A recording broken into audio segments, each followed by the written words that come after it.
নমস্কার বন্ধুরা, আমার কুকিং চ্যানেলে আপনাদের সবাইকে স্বাগত জানাই। আজকে আমি আপনাদের সাথে পনির আলুর খুব সহজ একটা রেসিপি শেয়ার করব। তাহলে চলুন ভিডিওটি স্টার্ট করা যাক। রেসিপিটি ভালো লাগলে অবশ্যই ভিডিওটি লাইক করবেন। প্রথমে কড়াইতে 2 থেকে 3 চামচ মতন সর্ষের তেল নিয়ে নিয়েছি।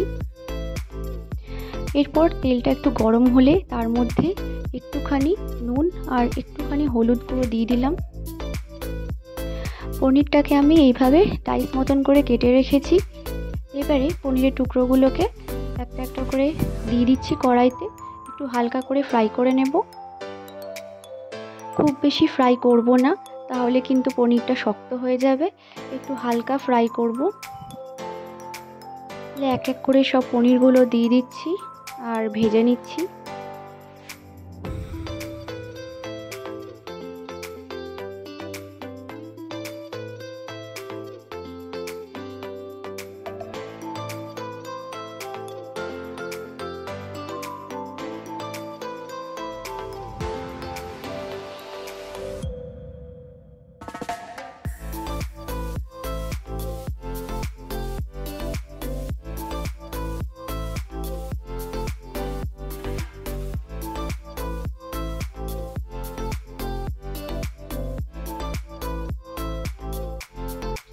তাহলে দেখুন পনিরটা আমাদের ভাজা হয়ে গিয়েছে। এবারে কড়াইতেই যা তেল পড়ে রয়েছে সেটাকে ইউজ করব, আর তার সাথে খুবই অল্প 2 থেকে 3 ছোটো চামচ মতন তেল দিয়ে দেবো। আর দিচ্ছি 3টে কাঁচা লঙ্কা, একটা টমেটো কুচি আর পিস কাজু। প্রায় এখানে 8 থেকে 10 পিস কাজু রয়েছে। এবারে এই লঙ্কা, টমেটো আর কাজুটাকে হালকা করে ফ্রাই করে নেব। একটু ভাজা ভাজা করে নেব, খুব বেশি ভাজবো না। এটা কিন্তু আমি নিরামিষ রান্না করছি, তাই এই টমেটো, কাজু এবং লঙ্কা পেস্টটাই কিন্তু আমরা আমাদের তরকারিতে ব্যবহার করব। তাই এটার একটা খুব সুন্দর পেস্ট আমরা বানিয়ে নেব। এবার কড়াইতে দিয়ে দিচ্ছি 2টো গোটা গরম মশলা। একটু হালকা ভাজা হলে ওর মধ্যে দিচ্ছি অল্প পরিমাণ গোটা জিরে। এইবারে কেটে রাখা আলুগুলো তেলের মধ্যে দিয়ে দিচ্ছি। আলুগুলোকে কিন্তু আমাদের ভাজতে হবে, একটু হালকা মতন ফ্রাই করতে হবে।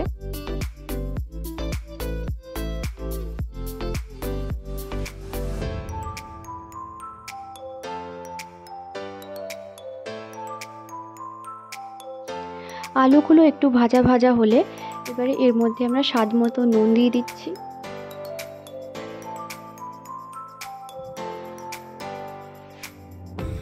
এরপর দিচ্ছি 1/2 চামচ হলুদ গুঁড়ো, 1/2 চামচ জিরে গুঁড়ো, 1/2 চামচ ধনে গুঁড়ো আর দিচ্ছি 1/2 চামচ লাল মরিচ গুঁড়ো।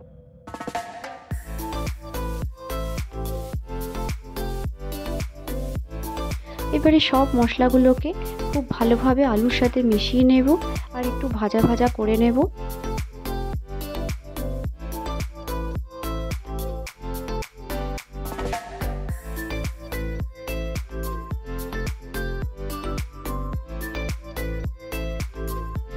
দেখুন আলুগুলো কিন্তু একটু ভাজা ভাজা বেশ হয়ে গিয়েছে। এবারে এর মধ্যে আমরা সেই পেস্টটা, যেটা আমরা ব্যবহার করব বলেছিলাম, সেই পেস্টটা কিন্তু আলুর মধ্যে দিয়ে দিচ্ছি আর খুব ভালো করে আমরা মিশিয়ে নেব।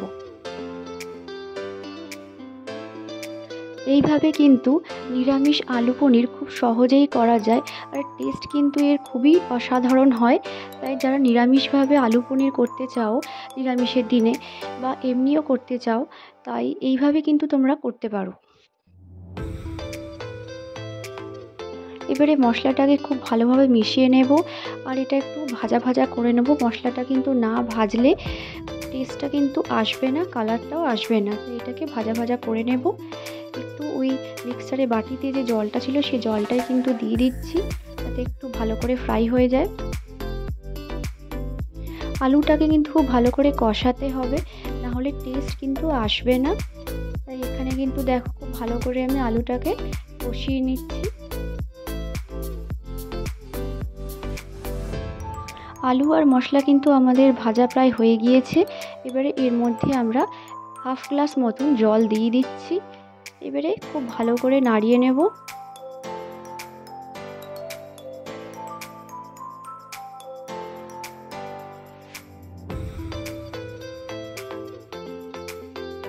এবারে 8 থেকে 10 মিনিট মতন মিডিয়াম ফ্লেমে এটাকে রেখে দেবো, আলুগুলো যাতে খুব ভালোভাবে।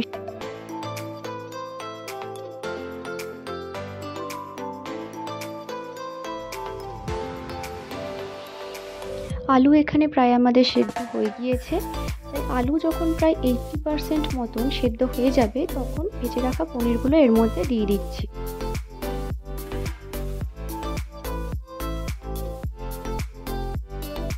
খুব ভালোভাবে কিন্তু পনিরগুলোকে মিশিয়ে নেব।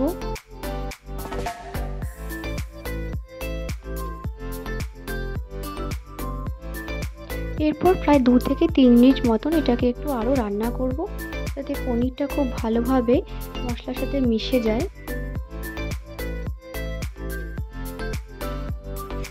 তাহলে দেখুন অলমোস্ট কিন্তু আমাদের তরকারি রেডি হয়ে গিয়েছে। এবারে এর মধ্যে আমরা খুব সামান্য গরম মশলা গুঁড়ো দিয়ে দেবো।